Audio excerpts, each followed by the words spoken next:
sort out this bird's cheese pie. After supper, every Monday, Wednesday and Friday, Colin must set up for dialysis. I better go and set up the machine now. Fine. Get to work then.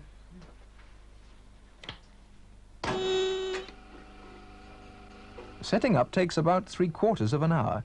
Every step must be carried out with absolute accuracy. Nothing can be skimped or forgotten.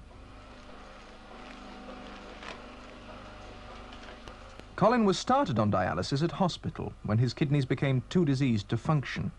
After 4 months, a kidney machine was installed at his home, and by that time, Colin had learned how to set up the life-saving apparatus.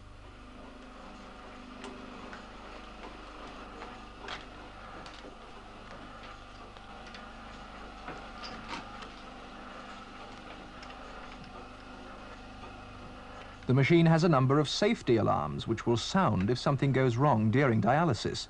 All these must be tested. One of the alarms I use is to tell me the pressure of blood inside the kidney. Another one is to tell me the amount of fluid being removed from the blood.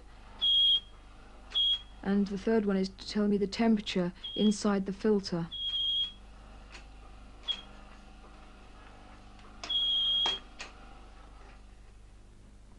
Between each dialysis I put on about 2 kilos. This is excess fluid, so I need to take it off during dialysis. Right, Colin, what's your weight? 43.4 kilos. 43.4.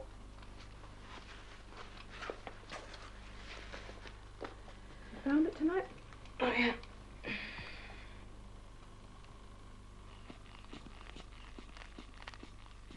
Before I go on dialysis, my blood pressure is higher than usual because of the excess chemicals in my bloodstream that I can't get rid of, and the machine takes them off, so when I come off the machine, my blood pressure is usually down to a normal level again. 130/90. 130/90. Yes, quite good. Yeah.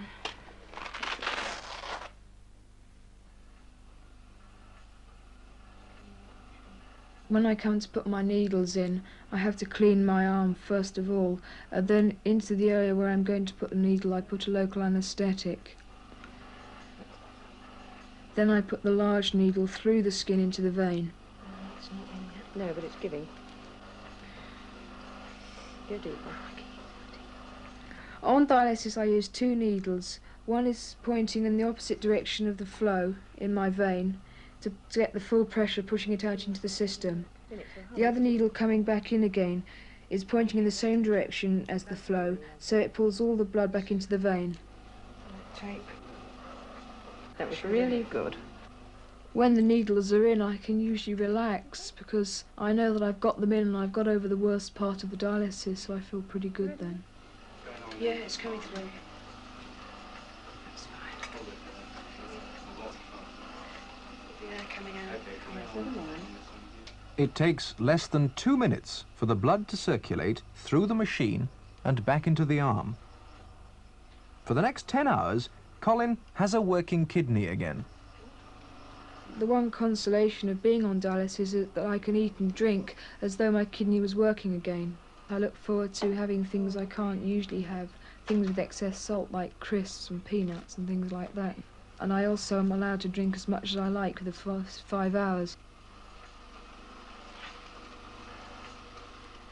I have confidence in the machine, so I can sleep all the way through the night without worrying, because I know if anything goes wrong, an alarm will go off and wake me up. I think I'm very lucky to have the machine, and I accept the inconvenience because there's no real alternative. I hope in the future to have a transplant. Then I'll be rid of the machine, and I'll be able to live a reasonably normal life. Because of a shortage of machines and trained personnel, not all the people who need a machine to live actually get one. So many die. Ideally, a machine should be used to get the patient well enough for a transplant operation. But in Britain, hundreds of patients have to wait several years on a machine because not enough donor kidneys are made available.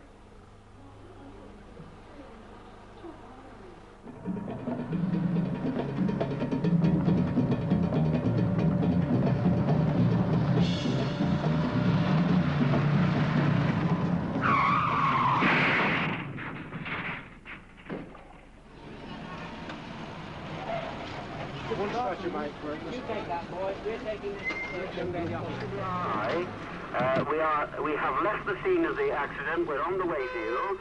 There's a young girl who has head injuries and leg injuries, and she will require portable X-ray on arrival.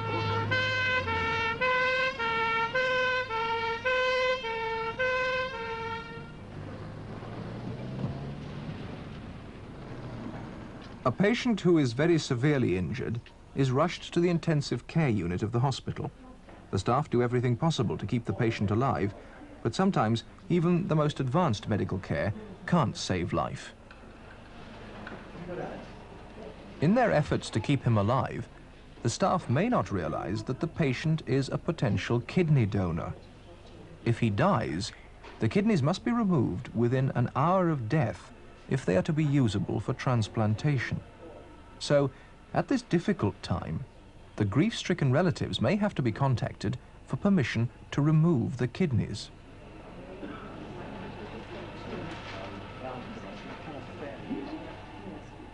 The death of one person can bring extended life to another. The transplant operation is relatively straightforward. The patient's failed kidneys may be left in place, and a single donor kidney is put down in the groin and connected to blood vessels nearby. The first stage is to prepare the artery and vein for connecting to the donor kidney. That's the artery pulsating away with the vein underneath it. The vein will be attached first.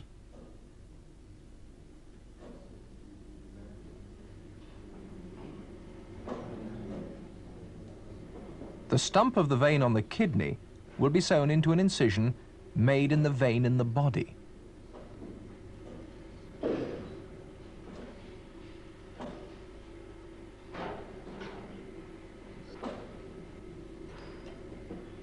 Now the artery on the kidney is joined to a branch of the artery in the groin.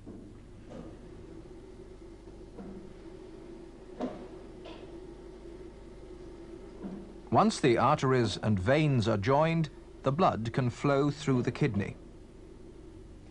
Then the stump of the ureter is connected to the bladder and sewn into place.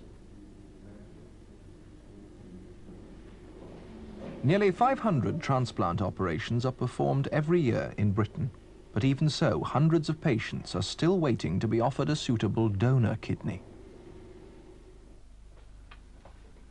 Andrew was one of the lucky ones.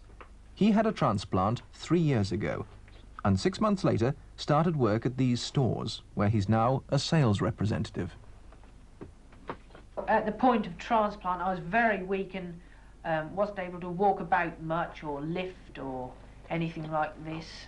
After transplant, I became on a normal diet, and I gradually got stronger and stronger and able to do more and more until now I'm able to do just about normally, except of course lifting and this sort of thing and any strenuous exercise which might injure the kidney.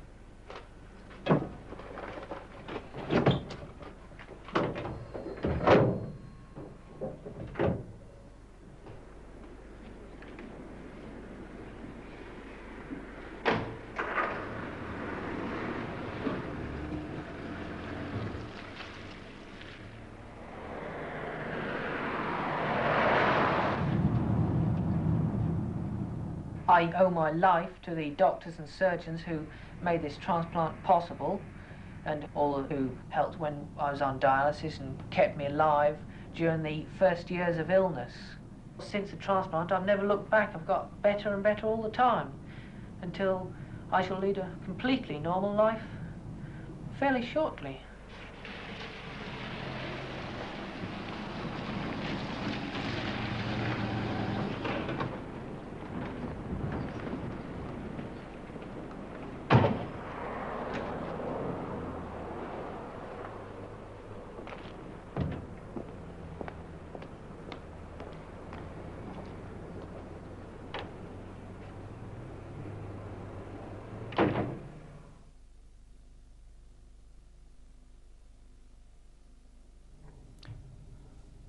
Now the time's coming up towards 9:20. Our next programme this morning is Better Badminton, and it begins at 9:25.